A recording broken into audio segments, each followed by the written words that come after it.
আসসালামু আলাইকুম রহমতুল্লাহ বারাকাত। বিসমিল্লাহির রহমানির রহিম। আমি আজকে জাকাত সম্পর্কে আলোচনা করব। কারণ আল্লাহ তাআলা কোরআনে কারিমের মধ্যে জাকাতের সম্পর্কে বিভিন্ন জায়গায় বর্ণনা করেছে। ওয়াকিমুস সালাহ ওয়া আতুজ যাকাত, যে তোমরা নামাজকে আদায় করো এবং জাকাত প্রদান করো। তো বেশিরভাগ মাহে রমজানুল মোবারক মাসেই জাকাত দেওয়া যায়।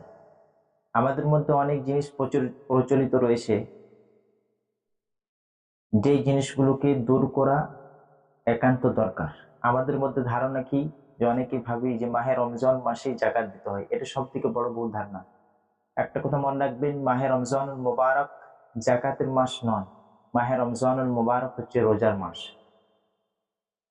নিজের নিজের তারিখ অনুযায়ী তাদের উপর জাকাত ফরজ হয়। আপনি এক্সাম্পল মনে রাখেন, ইসলামিক যে কোনো একটা ডেট তারিখে, আপনার ইসলামী তারিখে আপনার রজব মাসে 1 তারিখে আপনি সাহেবে নিসাব হলেন, তো আবার 1 বছর পর ওই তারিখে সাহেবে নিসাব যদি থাকেন, তাহলে আপনার উপর কি হবে? জাকাত ফরজ হবে। তো ইনশাআল্লাহ আমাদের মধ্যে যে ভুলগুলো, সেই ভুলগুলো আমরা দূর করার চেষ্টা করব। আর যে ভুল হয়ে থাকে জাকাতের মধ্যে, ওই ভুলগুলো দূর করার চেষ্টা করব ইনশাআল্লাহ। তো একটা কথা সবসময় মনে রাখবেন, জাকাত কাদেরকে দিতে হয়, জাকাত কার উপর ফরজ। মনে রাখবেন, 4টি জিনিসের প্রতি জাকাত দেওয়া জরুরি। একটা হচ্ছে সোনা, যে সোনা কত পরিমাণ থাকলে তাদের উপর জাকাত হয়। একটা কথা মনে রাখবেন, সোনা হচ্ছে 7.5 তোলা যদি থাকে, তাহলে তার উপর জাকাত দিতে হবে।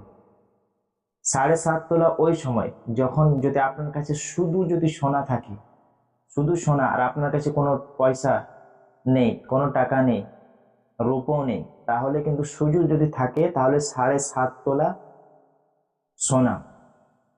আর যদি কিছু সোনা থাকে, তারপরে যদি রূপো থাকে কিংবা ক্যাশ যদি থেকে যায়, তাহলে ওটাকে 52.5 ভরি রূপোর পরিমাণ, যত টাকা বর্তমান এখন হচ্ছে, অত পরিমাণ টাকা যদি আপনার কাছে, ওই টাকাটা যদি হয়ে যায়, তাহলে কিন্তু আপনার উপর জাকাত ওয়াজিব হয়ে যাবে। তো 1 নম্বর কি বললাম, সোনা। খালিস যদি সোনা থাকে, তাহলে 7.5 তোলা হতে হবে। দ্বিতীয় হচ্ছে রূপো। রূপো হচ্ছে 52.5 ভরি রূপো হওয়া দরকার। তৃতীয় হচ্ছে অ্যামাউন্ট, ক্যাশ, ক্যাশ অ্যামাউন্ট। আপনার কাছে যদি ক্যাশ যদি 52.5 তোলার পরিমাণ যদি আপনার কাছে ক্যাশ থেকে থাকে, তাহলে কিন্তু তার উপর জাকাত ওয়াজিব।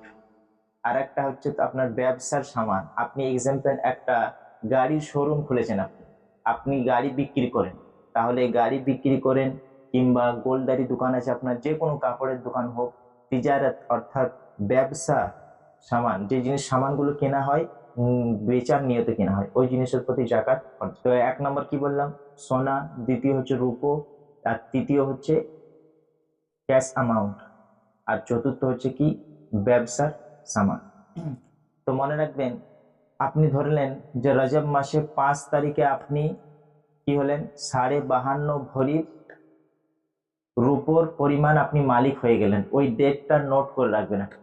নোট করে রাখার পর 2 মাস হয়ে গেল, 3 মাস হয়ে গেল, আপ ডাউন যদি হয়ে যায় কিছু, 2 মাস 3 মাসের মাঝের মধ্যে আপ ডাউন হলে কোনো ব্যাপার নেই, শেষের দিকে দেখতে হবে আপনি শেষে কত টাকার মালিক হলেন। আপনি আপনি ধরে নেন যে শেষের দিনে আপনি 5 লাখ টাকার মালিক হয়ে গেলেন। তো 5 লাখ টাকার মালিক হয়ে যাবার পর আপনাকে দেখতে হবে, প্রথমে আপনি সাহেবে নিসাব হয়েছিলেন রজব মাসে 5 তারিখে, আবার কি করলেন, তার পরের মাসে যদি রজব মাসে 5 তারিখ হয়ে গেল, তো হয়ে যাবার পর আপনার টোটাল টাকা কত হচ্ছে দেখবেন।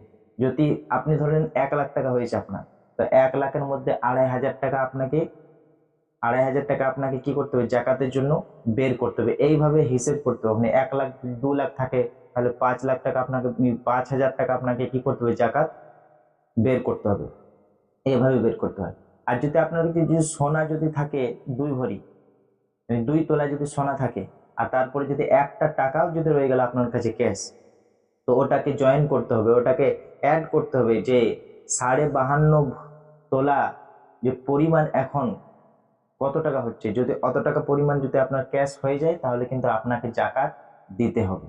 আর একটা কথা মনে রাখবেন, জাকাত দেওয়ার 1 বছর অতিবাহিত হওয়া দরকার। 1 বছর, 1 বছর হওয়া দরকার, এটা মনে রাখবেন। আর জাকাত কাদেরকে দিবেন? মনে রাখবেন, জাকাত দিবেন গরিব মিসকিনদেরকে জাকাত দিবেন। মাদ্রাসার মধ্যে মাদ্রাসা যারা আছে মাদ্রাসার ওদেরকেও জাকাত দিবেন, ওদেরকেও জাকাত দিতে পারেন। আর যা গরিব, আহ, গরিব আর গরিব বলতে যাতে, তো আপনার যে আত্মীয় রয়েছে, সর্বপ্রথম হকদার হলো আত্মীয়। আত্মীয় যে রয়েছে, আত্মীয়র মধ্যে তালাশ করা কে গরিব আছে, জাকাতের হকদার কে, তাকে দেওয়া। পড়োশি, পাড়া পরিবেশের মধ্যে কেউ যদি আসে, গ্রামের মধ্যে, এইভাবে তাদেরকে কি করা, জাকাত দিয়ে দেওয়া। জাকাত দিলে কি হয়, জাকাত না দিলে কি হয়, এই জিনিসগুলো আমাদেরকে জানতে হবে।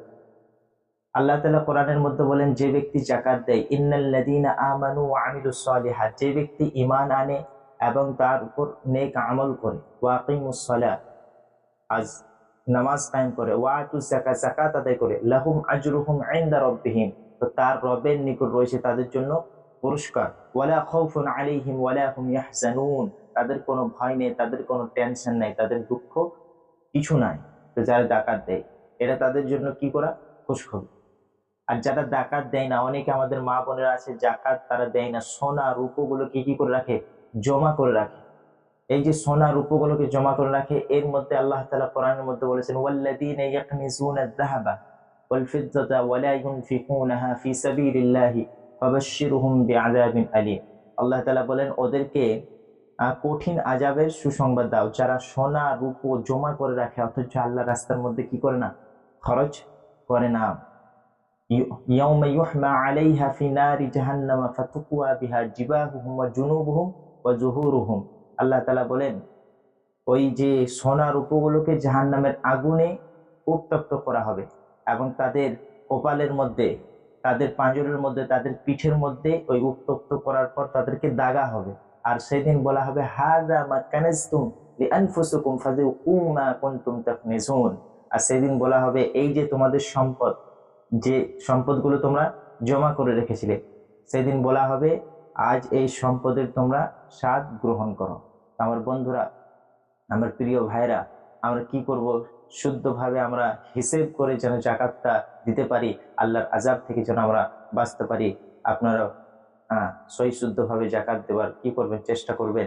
আল্লাহ তাআলা আমাদেরকে বোঝার তৌফিক নসিব করুক। ভালো থাকবেন, সুখে থাকবেন আর দিনের প্রতি জড়িত থাকবেন। আসসালামু আলাইকুম।